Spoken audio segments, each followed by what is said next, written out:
Os invito a abrir vuestras Biblias en el capítulo 10 de Mateo. Mateo, capítulo 10. Vamos a leer los versículos del 34 al 39. Mateo 10, 34 al 39.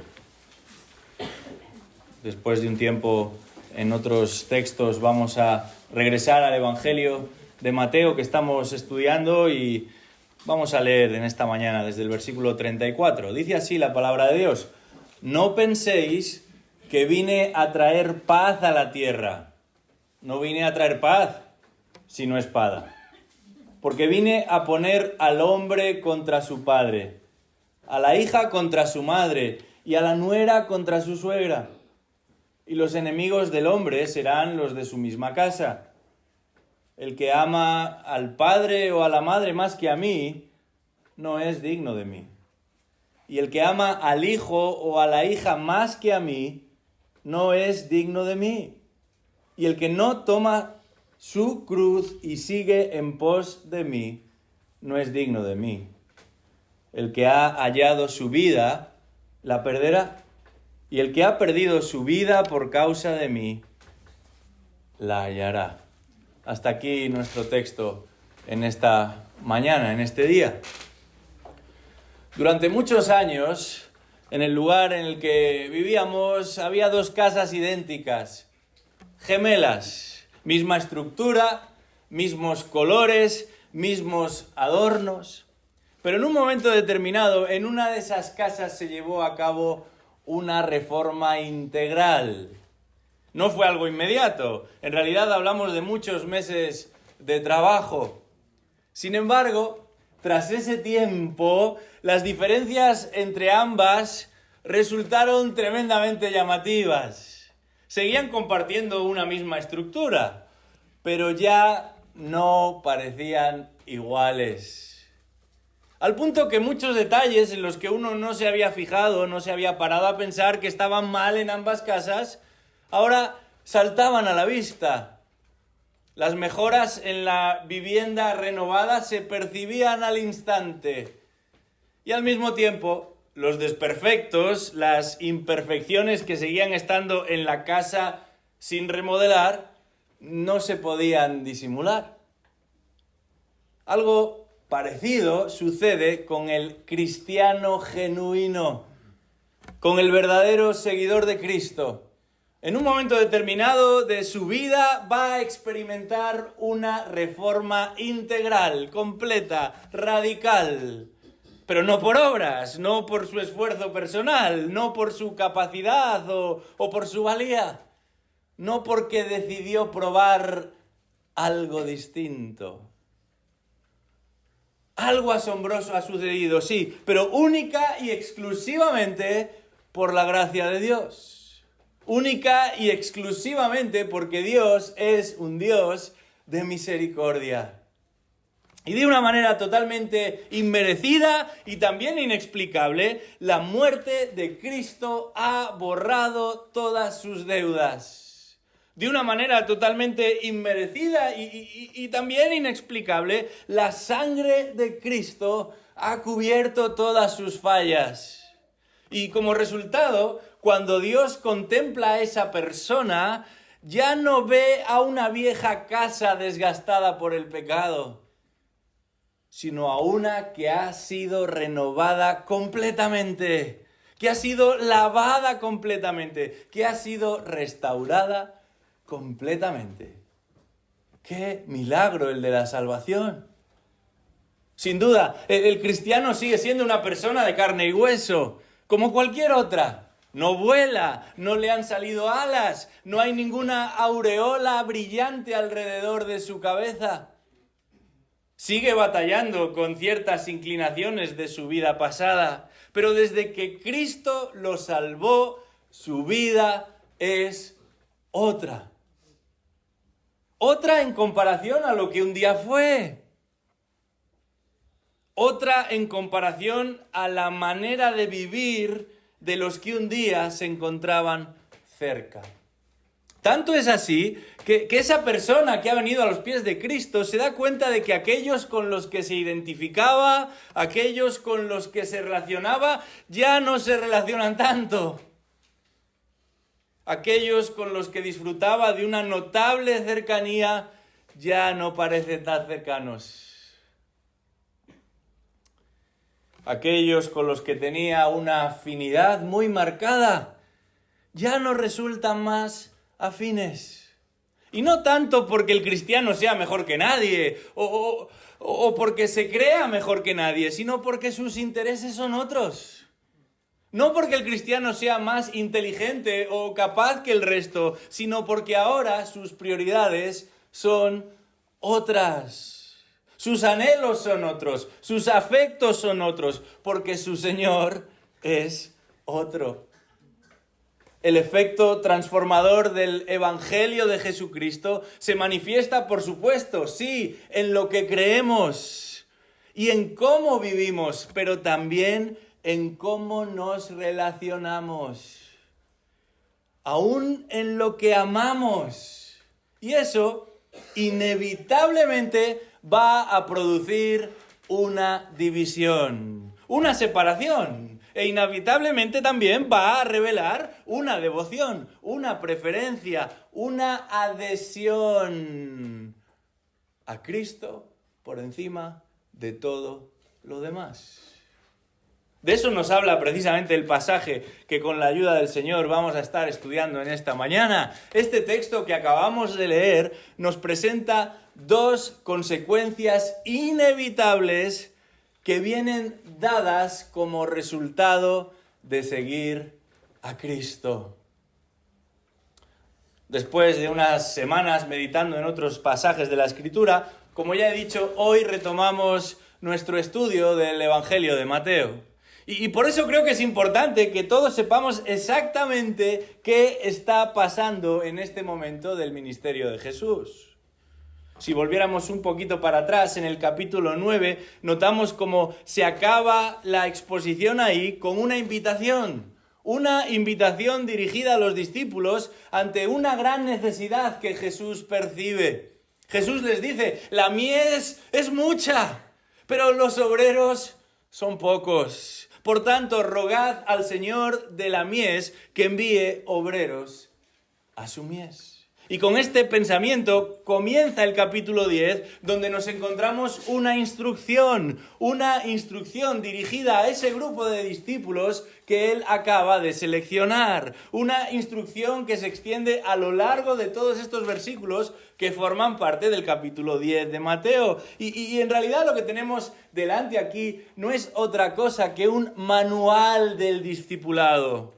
Un manual de bolsillo, podríamos decir, del discipulado que Jesús les va a regalar ante la tarea que estos discípulos tienen por delante. Jesús les va a indicar uno tras otro cuáles son esos elementos que van a resultar imprescindibles para afrontar la misión que Él está a punto de encomendarles. Jesús les avisa de cuáles son esos requisitos necesarios para afrontar la misión que les va a encomendar. Y así llegamos a esta última parte del capítulo 10. Y muchas veces este pasaje que acabamos de leer se nos ha presentado como dos requisitos más en esa lista de necesidades que los discípulos han de tener presentes. Como si fuera algo que el discípulo tiene que hacer, como si fueran condiciones necesarias para seguir a Cristo. Pero en realidad, cuando estudiamos el pasaje con detenimiento, nos damos cuenta que más que requisitos necesarios, lo que Jesús está describiendo aquí no es otra cosa que consecuencias inevitables. Resultado de todo lo que el discípulo ha venido haciendo hasta este momento. Se trata de lo que de manera natural va a suceder si el discípulo es fiel a los encargos anteriores. Si el discípulo sigue las instrucciones de Cristo, si el discípulo es obediente a lo que Jesús demanda de ellos. Y de alguna manera estas dos consecuencias inevitables van a servir de piedra de toque, van a funcionar como una vara de medir para confirmar que uno está caminando como Cristo anhela, como Cristo desea, para confirmar que uno está avanzando en la dirección correcta. ¿Cuáles son esas dos consecuencias inevitables que confirman que estamos yendo en la dirección adecuada? Bueno, la primera de ellas podríamos llamarla la división. Versículos 34 al 36. La división. Vamos a leer de nuevo estos versículos en Mateo capítulo 10. Dice ahí: no penséis que vine a traer paz a la tierra, no vine a traer paz sino espada, porque vine a poner al hombre contra su padre, a la hija contra su madre y a la nuera contra su suegra, y los enemigos del hombre serán los de su misma casa. La división. En estos versículos Jesús va a utilizar una expresión que ya había empleado anteriormente en este Evangelio de Mateo, también en un contexto de enseñanza, también con sus discípulos como principales escuchantes, oyentes, y también con el propósito de corregir una idea generalizada pero incorrecta. En Mateo 5, versículo 17, Jesús dice a sus discípulos: no penséis que he venido para abolir la ley o los profetas. No he venido para abolir, sino para cumplir. Y ahora aquí en Mateo 10:34, Jesús dice a sus discípulos: no penséis que vine a traer paz a la tierra. No vine a traer paz, sino espada. ¿Os dais cuenta? Misma construcción, misma expresión, mismo énfasis en que la idea generalizada no es la idea adecuada. En que aunque muchos piensan eso no es correcto. Jesús les dice: no supongáis, no imaginéis que nadie llegue a la conclusión errada de que vine a traer paz a la tierra. No vine a traer paz, dice Jesús, sino espada. Y uno se pregunta: ¿qué significa esto? ¿Qué es lo que Jesús está queriendo decirnos aquí? Cuando estudiaba en el seminario, una de las tareas en las asignaturas de idiomas bíblicos consistía en traducir algún versículo del griego o del hebreo, según se tratase la asignatura, en el examen. Era parte de la examinación. Y para no darnos demasiadas pistas, el profesor solamente nos ponía el texto en un papel, sin referencia bíblica, sin citas, sin números, para que nadie encontrase una posible respuesta por el conocimiento de la Biblia en general. Si uno debía responder es porque conoce el idioma bíblico y no por su memoria, no por el contexto. ¿Por qué menciono esto? Bueno, si no conociésemos este pasaje que acabamos de leer, si leyésemos este versículo 34, entre comillas, a ciegas, sin saber que estamos leyendo el Nuevo Testamento, si leyésemos este versículo aisladamente, sin saber que son palabras de Jesús, podríamos pensar que lo que tenemos delante procede de otro libro, pero no de la Biblia. Jesús es el profeta del amor. Fue él quien dijo eso de poner la otra mejilla. A sus discípulos se les conoce como los mensajeros de la paz. Su evangelio es un evangelio de paz, de reconciliación, de perdón. Déjame decirte algo. Lo que dice este versículo, lo que dice este pasaje, no es un error. Es el evangelio de Mateo. No se trata de una equivocación, es Jesús quien habla. No es que tuvo un mal día en aquella jornada, esta es parte integral de su mensaje. Pero creo que antes de preguntarnos por qué dice lo que dice, lo primero que deberíamos entender es qué está diciendo realmente. Porque este no es un llamado a la guerra santa. Eso se lo dejamos a otras religiones. Porque la guerra, la violencia, el ir por ahí atacando o amenazando a la gente no es el proceder de Cristo, ni ha de ser el proceder de la Iglesia de Cristo. Y lo sabemos porque en un momento determinado, también en este Evangelio, concretamente en el capítulo 26, ante la amenaza de un grupo de soldados, uno de sus discípulos desenvaina su espada para defenderlos. Y Jesús mismo lo va a reprender y le va a decir: vuelve tu espada a su sitio. Porque todos los que tomen la espada, a espada perecerán. Y añade algo más. ¿Te crees tú que no puedo rogar a mi Padre y Él pondría a disposición ahora mismo más de 12 legiones de ángeles? Dios no necesita nuestra espada. Cristo no quiere nuestra espada. De manera que, volviendo a nuestro texto, lo que el versículo 34 de Mateo capítulo 10 nos presenta no es un alegato revolucionario, no es una exhortación a levantarse en armas, no es un llamado a imponer o a alcanzar ciertos fines por medio de la violencia. Cuando Jesús habla de espada en este contexto, haremos bien en no pensar en ese instrumento que utilizamos como arma, sino en un instrumento que empleamos para trabajar.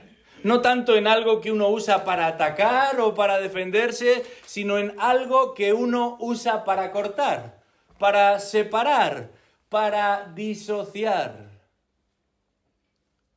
Dejamos atrás el verano y nos acercamos peligrosamente a la época de Navidad.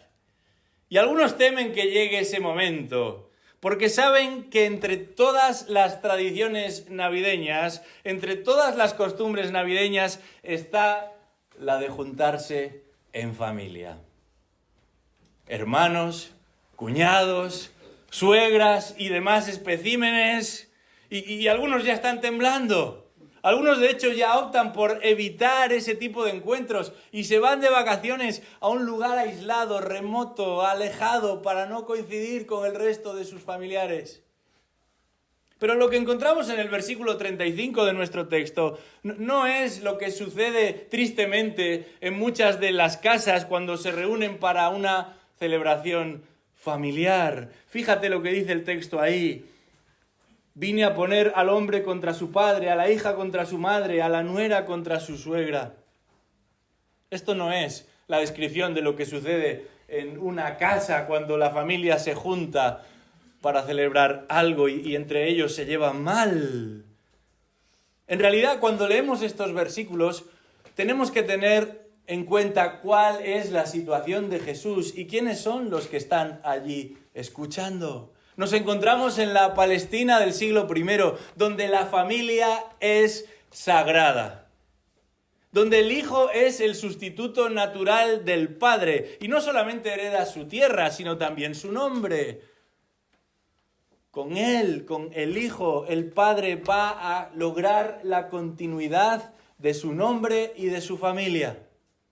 Además, la nuera es recibida como una hija más y la hija es contemplada como la posibilidad de medrar social y económicamente. Los hijos veneran a sus padres y los padres invierten todo lo que tienen, todo lo que son en la vida de sus hijos. Todos caminan a una, nadie se separa, nadie va por libre, nadie difiere de lo que su familia establece. Y no es posible para un judío del siglo I entender, concebir la vida aparte de este sistema. No es posible prosperar, no es posible sobrevivir aparte de este sistema en el que la familia lo es todo. Y otra cosa que no sea esta manera de entender la vida es una vergüenza, es una indecencia y es una deshonra. Así que esta declaración de Jesús va a golpear el eje sobre el que gira la vida y la creencia de este pueblo judío. Porque para el judío del siglo I, familia, raza y religión están ligadas. Resultan inseparables. Pero a ese reino del que Jesús predica A ese reino del que Jesús anuncia no se accede en base a familia, raza y religión. No se construye sobre familia, raza y religión, sino sobre un principio mucho más simple, ese que Jesús ha estado enfatizando a lo largo de este capítulo 10 de Mateo: la identificación con Cristo por encima de todo y de todos, incluida la familia de uno. En realidad, esto no era otra cosa que llevar a la práctica lo que Jesús les había dicho en el versículo 32 de este capítulo. Todo el que me confiese delante de los hombres, yo también le confesaré delante de mi Padre que está en los cielos. Pero cualquiera que me niegue delante de los hombres, yo también lo negaré delante de mi Padre que está en los cielos. Por eso es tan importante lo que Jesús está diciendo aquí.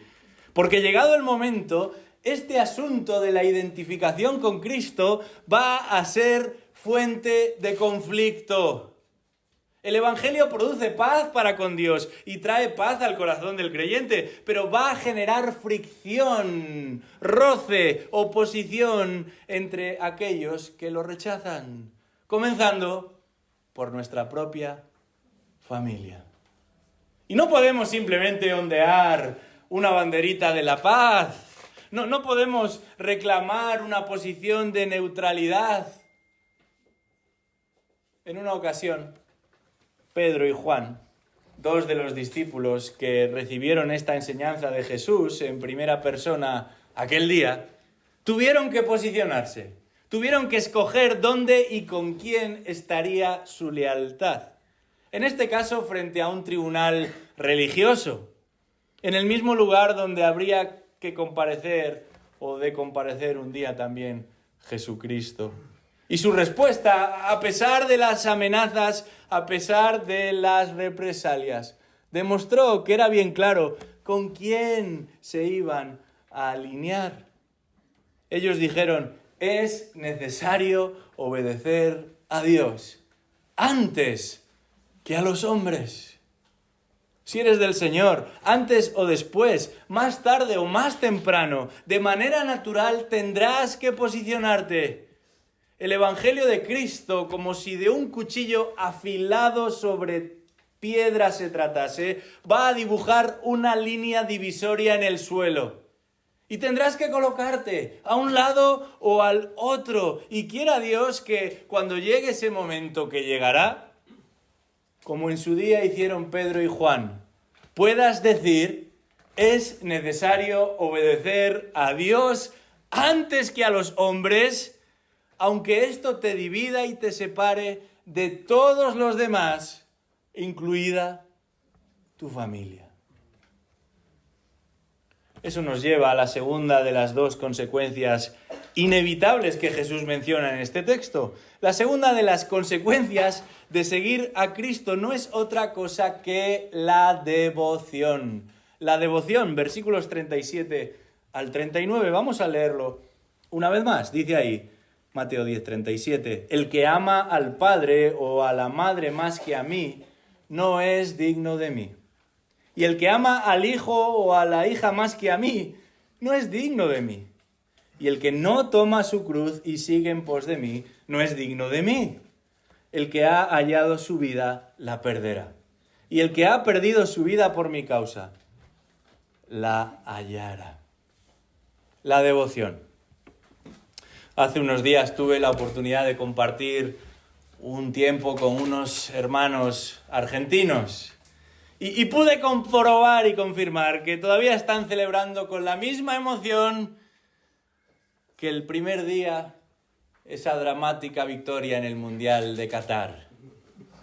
Sí, ya tuvo lugar hace 10 meses, pero ellos siguen igual de animados que el primer día. Y en medio de la conversación sobre aquel partido, uno de ellos me preguntó: bueno, ¿y tú a quién le ibas ese día? ¿Quién querías que ganase el Mundial? Imagínate la escena. 6 o 7 argentinos rodeándome en silencio, esperando mi respuesta. Y la verdad que una vez que España se quedó fuera, yo no tenía ningún favorito. Y no les quería mentir, pero ellos insistían. ¿Quién querías que ganase ya no el Mundial, sino aquel partido?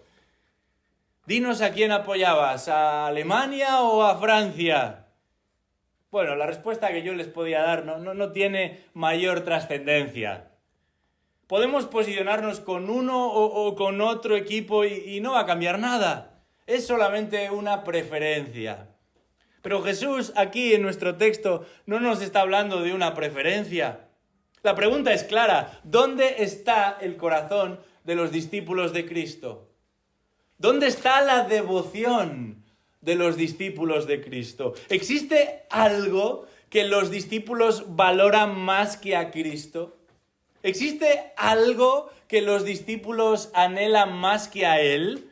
¿Existe algo que pueda competir con Cristo en el corazón de los discípulos? Esa es la cuestión que se está tratando aquí. Porque entonces, si existe algo que pueda competir con Cristo en el corazón de los discípulos tienen un problema. Si la devoción del cristiano no está en Cristo, si el corazón del cristiano no es de Cristo, entonces, dice Jesús, esa persona no es de los míos. Por mucho que se presente delante de los demás como uno de mis seguidores, por mucho que se presente ante los demás como uno de mis representantes, entonces dice Jesús, esa persona no es digna de mí. Literalmente está perdiendo el tiempo, está perdiendo la vida. Y van a ser dos áreas las que Jesús menciona aquí que nos sirven como vara de medir, como criba, que nos van a ayudar a confirmar dónde está la devoción del discípulo. El afecto por la familia y el afecto por la vida de uno. La devoción, el amor que uno siente por su familia y la devoción y el amor que uno siente por su propia vida, por su propia persona. Estas son las dos áreas que Jesús va a mencionar como posibles competencias para el corazón del discípulo. Un corazón que muchas veces se ve inclinado a amar o bien a la familia o a amarse a uno mismo más de lo que debería estar amando a Cristo. Y notamos de nuevo cómo Jesús vuelve a hablar de la familia en el versículo 37. El que ama al padre o a la madre más que a mí no es digno de mí. Y el que ama al hijo o a la hija más que a mí no es digno de mí. La palabra amor aquí en este contexto tiene que ver con un vínculo afectivo, pero también con una clase de lealtad especial para con, en este caso, la familia. Sin duda, todos somos conscientes de que uno de los males de nuestra cultura actual está precisamente en la degradación de la familia, en la deformación de la familia. La sociedad actual tiene verdaderas dificultades para explicar cuestiones básicas como qué es una familia o qué elementos componen una familia o cuál es el rol, el papel de la familia. Pero de nuevo, debemos pensar quiénes son esos que están escuchando a Jesús en aquel día y cómo de valiosa resulta la familia en aquel contexto. Ya lo hemos dicho, la familia lo es todo para ellos. Pero también, llegados a este punto, quisiera clarificar algo, porque lo que Jesús está diciendo aquí no quiere decir que la familia no es importante en la Biblia. La familia es crucial en la Biblia. De hecho, la Biblia no solamente está llena de referencias a la familia, sino que existen libros enteros en la Biblia que han sido escritos para ayudarnos a manejar nuestras relaciones en familia. Es el caso del libro de Proverbios o es el caso de Cantar de los Cantares. Dios ha ideado la familia como el mejor modelo posible para relacionarnos. Ha establecido ese marco, el de la familia, en el que hemos de nacer, crecer, desarrollarnos, convivir, prosperar, avanzar, madurar. Y el texto bíblico contiene muchos mandamientos específicos que comprometen a los padres para con los hijos y a los hijos para con los padres. Por ejemplo, Efesios capítulo 6 o 1 Timoteo 5:8. Pero estas y otras responsabilidades, estos y otros encargos de cara a la familia no han sido dados a costa de abandonar nuestro compromiso con Dios. Es precisamente porque Dios nos ha amado a nosotros que nosotros podemos amarle a Él, pero también estamos en condiciones de amar adecuadamente a los que están a nuestro alrededor. Estos mandamientos, estos llamados, estas comisiones en cuanto a la familia, no son dados a costa de, al cumplirlos, dejar de sujetarnos a Dios, sino todo lo contrario. Solamente cuando le amamos a Él con todo nuestro corazón, con toda nuestra alma, con toda nuestra mente, con todas nuestras fuerzas, solamente entonces podemos amar a nuestro prójimo de la manera adecuada, como ya nos solemos amar a nosotros mismos. Y en ese prójimo, por supuesto, entra también todo aquel relacionado familiarmente con nosotros. Pero lo que Jesús está diciendo aquí es que no tiene ningún sentido establecer un ranking. A veces se le pregunta a los niños, ¿verdad? ¿A quién quieres más? ¿A papá o a mamá? No tiene ningún sentido establecer un ranking entre papá o mamá o Cristo, o entre los hijos y Cristo. Y sin embargo, consciente o inconscientemente, sucede constantemente entre nosotros. Uno de los mayores retos que la Iglesia y también sus líderes han tenido que enfrentar a lo largo de la historia no ha venido dado por una gran herejía, que también. No ha venido dado por la opresión de un Estado que se impone, que también. No ha venido dado por una apostasía escandalosa, que también. Ha venido dado por cómo en un momento determinado algunos individuos han dado prioridad a sus familias en lugar de darle prioridad a Cristo. Se han alineado primero como parte de una determinada familia antes que como parte del cuerpo de Cristo. Esto no es algo menor, sino más bien la fuente principal de división, de disputa, de conflicto y de enfrentamiento para el cristiano entre los cristianos y en la iglesia cristiana. Que nadie se equivoque, no es la doctrina, no es la santidad, no es la piedad o el afán y los énfasis por evangelismo lo que produce esta clase de división en la iglesia y en la vida del creyente, sino la identificación con la familia por encima de la identificación con Cristo. Y por eso se dividen congregaciones, y por eso hay grupos y peleas y divisiones en las congregaciones, y por eso se generan una serie de conflictos que una y otra vez minan el testimonio, refrenan los ánimos de los creyentes y dificultan la verdadera comunión en Cristo. No me refiero simplemente al hecho de que para muchos el Día del Señor haya sido sustituido progresivamente por el Día de la Familia, algo que no tiene ningún sentido. Me refiero al hecho de que ante ciertas situaciones en las que hay que posicionarse, ante ciertas áreas donde es preciso definirse y es necesario delinearse a un lado o al otro, hay personas que dicen ser creyentes, pero que se mantienen del lado de la familia, de su familia, aun cuando esto suponga estar totalmente en contra de lo que la palabra de Dios enseña.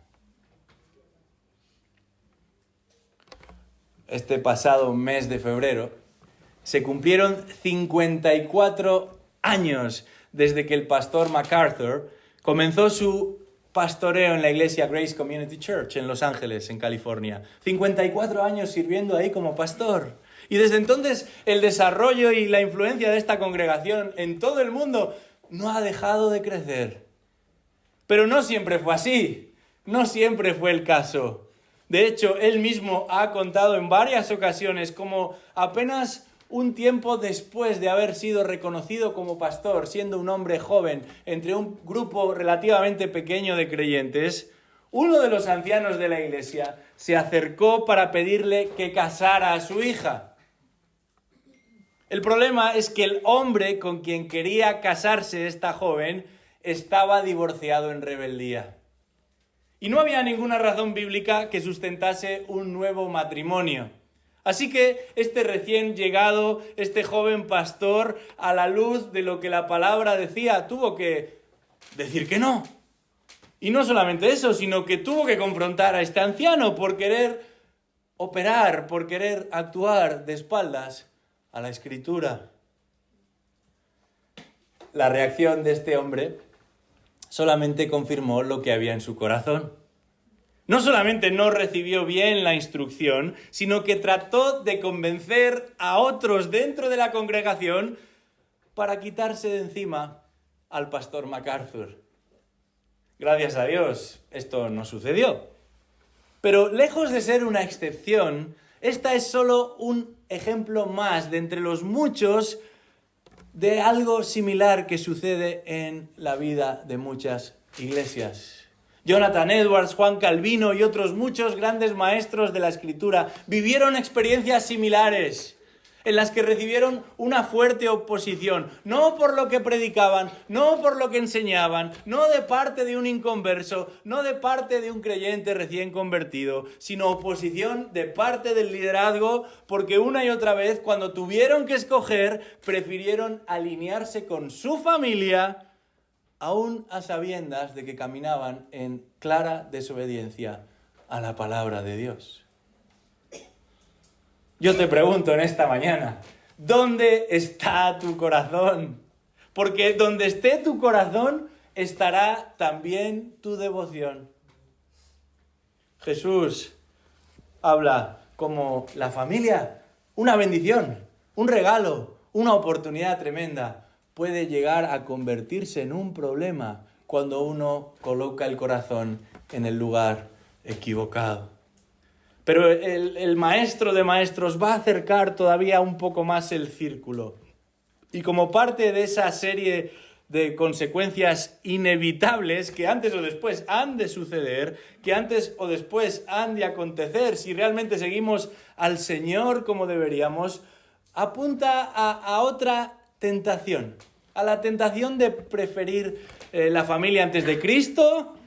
Eso lo hemos mencionado, y quizás alguno esté dispuesto a poner tierra de por media con su suegra o con algún miembro de su familia, pero también, y por eso Jesús apuntala un poco más, a la tentación de preferirse a uno mismo.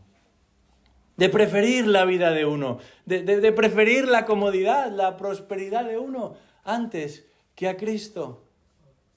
Versículo 38. El que no toma su cruz y sigue en pos de mí, no es digno de mí. Y la idea de tomar la cruz aquí es la idea de abrazarla, es la idea de recibirla con los brazos abiertos. Es la imagen de alguien que abre la puerta de su casa y nos invita a entrar amablemente. Para nosotros la cruz es un adorno, un símbolo que en mayor o en menor medida define lo que somos como cristianos, define lo que Cristo hizo. Pero en este momento de la historia en el que Jesús habla, cuando ni siquiera Él había muerto en una cruz, de hecho nadie sospechaba que iba a morir en una cruz, para el pueblo judío al que Él se dirige, hablar de cruz es un insulto. Hablar de cruz es una burla. Porque así era como castigaban, como aleccionaban los romanos a los judíos, con una cruz. Esa era la señal de vivir oprimidos, dominados, conquistados. Esa era la marca de su falta de libertad. Y sin embargo Jesús sabe muy bien lo que dice, porque ese instrumento de tortura que mortifica al judío ilustra perfectamente cuál es la condición de ese pueblo, pero también cuál es la condición de todos nosotros. Sin su intervención, tú y yo también somos esclavos. No de una potencia extranjera, sino de nuestras propias inclinaciones. No de un gobierno o por un gobierno supranacional. Lo que nos domina es nuestra propia naturaleza caída. Nuestro pecado se enseñorea de nosotros, nos arrastra allá donde quiere, como si fuésemos bestias sin entendimiento, enganchadas por una cadena. Y aunque nos encanta hablar del libre albedrío, terminamos dejándonos llevar por los impulsos pecaminosos que el corazón de cada uno produce, sin que podamos, sin que queramos controlarlo. Esta cruz de la que habla Jesús aquí no nos proporciona ningún tipo de salvación, no cambia nuestra condición espiritual. Podríamos ser crucificados todos los días, desde el comienzo de la creación y hasta el fin del mundo, y seguiríamos siendo igual de pecadores. Seguiríamos teniendo la misma necesidad de perdón. Ese no es el propósito de esta cruz de la que nos habla aquí Jesús. El propósito de la cruz de la que nos habla aquí Jesús apunta a la principal necesidad de todo cristiano, a la vital necesidad de todo seguidor de Cristo, la de morir a nosotros para seguirle a Él.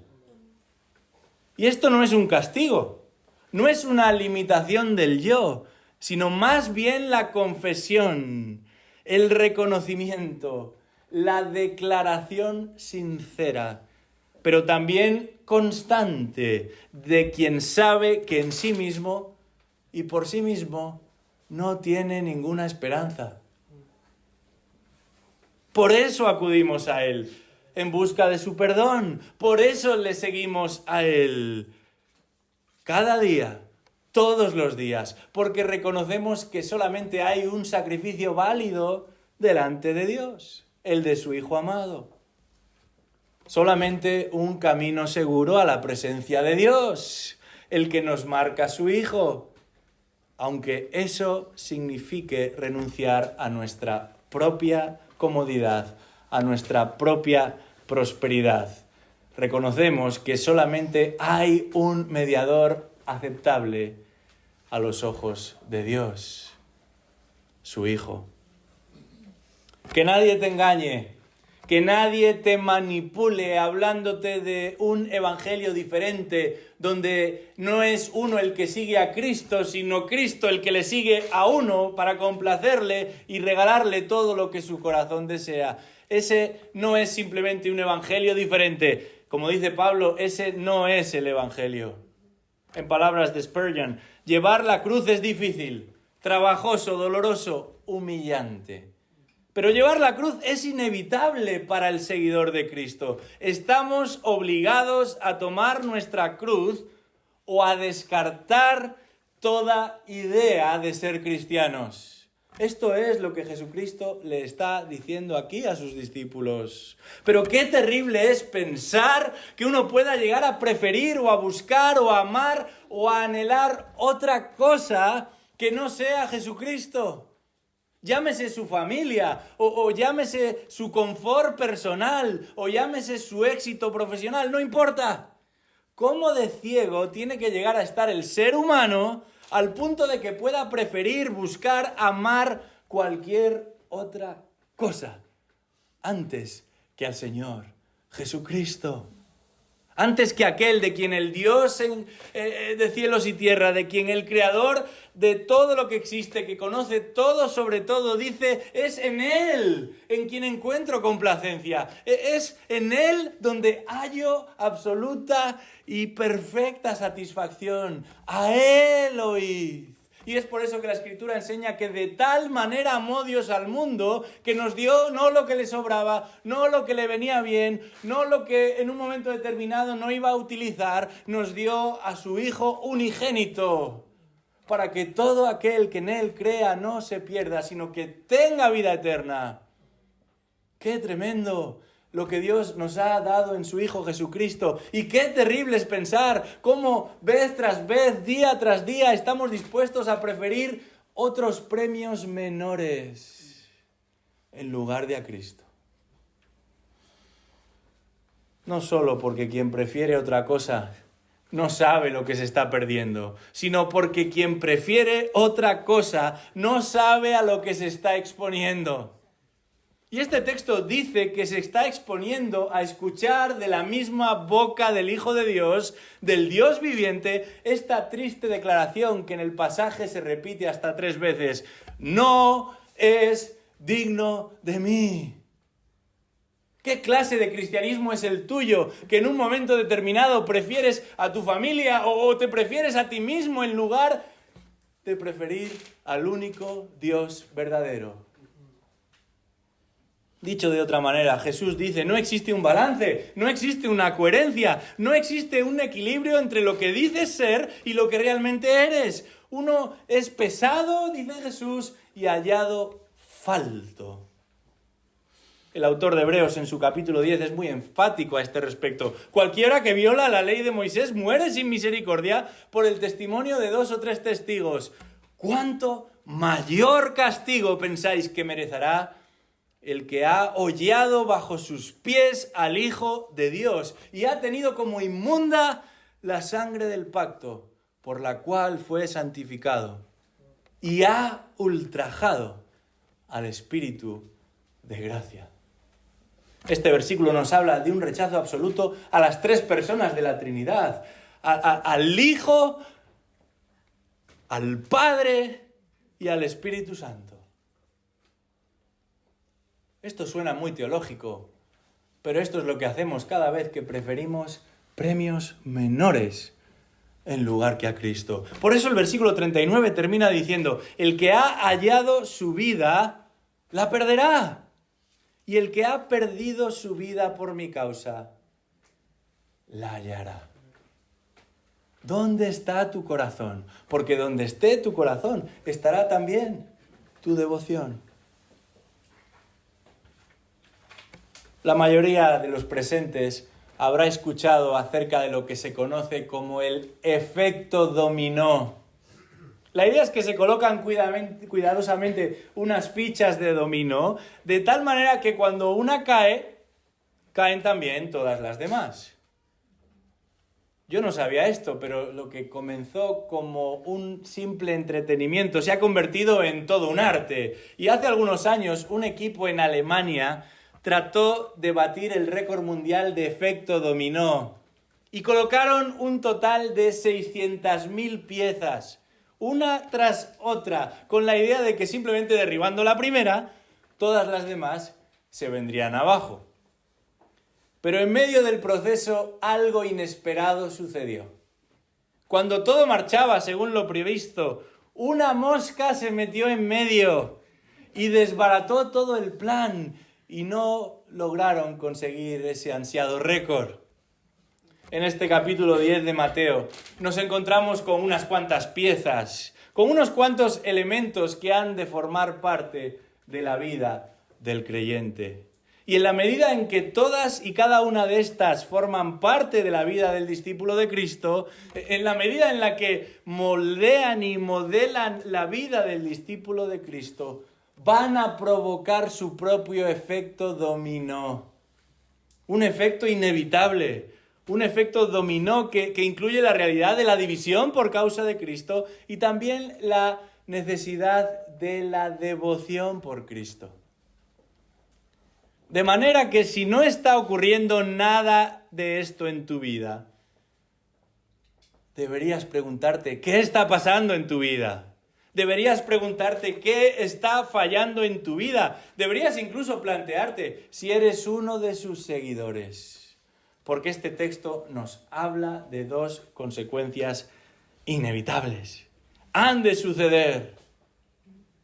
Pero si por el contrario estás experimentando división, aún en el seno de tu propia familia por causa de Cristo, no porque no te portas muy bien, no eres un maleducado, sino por causa de Cristo. Si estás teniendo que confirmar tu devoción por Cristo, aún encima de todo lo demás, incluida tu propia persona. Entonces, anímate, porque eso significa que estás siendo fiel al llamado. Eso significa que estás siendo obediente a su voz, que estás siguiendo su ejemplo y su enseñanza.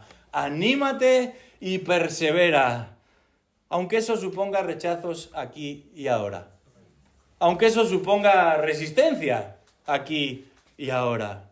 Porque delante de ti marcha uno que ha dicho: si me fuere y os preparare lugar, vendré otra vez y os tomaré a mí mismo, para que donde yo estoy, vosotros también estéis.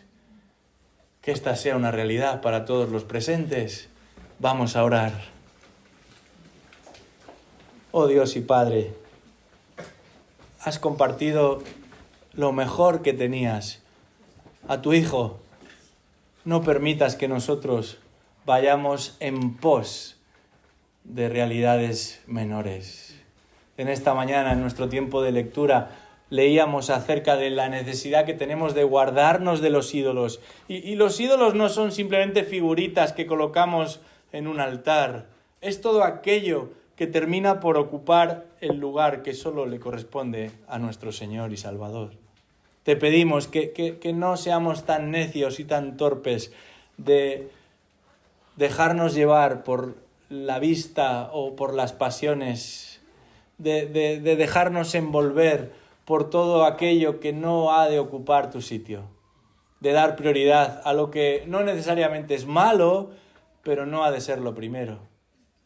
Oh Dios, ayuda a examinar nuestro corazón, el de todos aquí en este lugar, y permítenos que coloquemos ese corazón a tus pies y que tú seas Señor sobre todo y sobre todos, porque ese eres tú, el dueño de todo, y así debemos vivir, rendidos a tu servicio.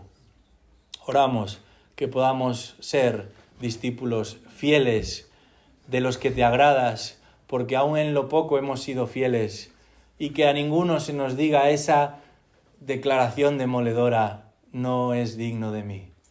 Señor, despierta y alienta el temor reverente a tu persona, el amor consagrado a tu Hijo, la dedicación exclusiva al Dios y Padre, a nuestro Señor Jesucristo, por medio de su Espíritu. Oramos esto en el nombre de Jesús. Amén.